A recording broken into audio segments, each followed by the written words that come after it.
So ఐదవ guarantee ఏంటి అంటే మహాలక్ష్మి స్కీమ్, మహాలక్ష్మి పథకం.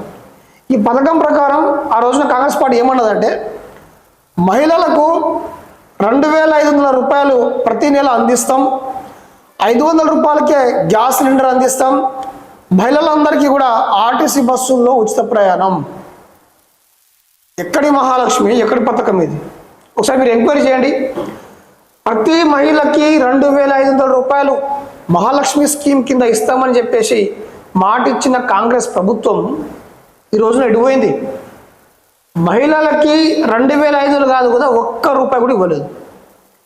సో ఈ విషయంలో కాంగ్రెస్ ప్రభుత్వం మహిళలకు మోసం చేసింది, అలా డౌట్ ఏం లేదు. తర్వాత 500కే గ్యాస్ సిలిండర్ అట. ఇది కొంతమందికి వస్తుంది, కొంతమందికి రావట్లేదు. చాలామందికి 50% పబ్లిక్ రావచ్చు, కానీ ఇంకా 50% పబ్లిక్ అయితే ఈ విషయంలో అన్యాయమే జరిగింది.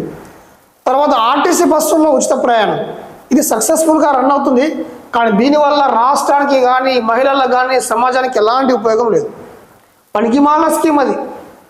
దేనికి ఉచిత బస్సు? మీకు మహిళల పైన ప్రభుత్వానికి గౌరవం ఉంటే వాళ్ళకు ఉపాధి కల్పించే ప్లాన్ చేయండి, వేరే ఏదైనా స్కీమ్లు పెట్టండి.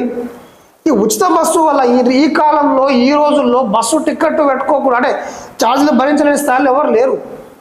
ఉచిత బస్సు స్కీమ్ వల్ల రాష్ట్రానికి నష్టము. దీనికి ఈ స్కీమ్కి మహిళలు కూడా ఎవరు కూడా హర్షిస్తలేరు. చాలామంది మనం సర్వే చేస్తే మహిళలందరూ ఈ స్కీమ్ని వ్యతిరేకిస్తున్నారు. సో ఏమాత్రం ఆలోచన ఉన్న ప్రభుత్వం వెంటనే ఈ ఆర్టీసీ బస్సు ఉచిత ప్రయాణం అనేది తీసేస్తే బాగుంటుంది.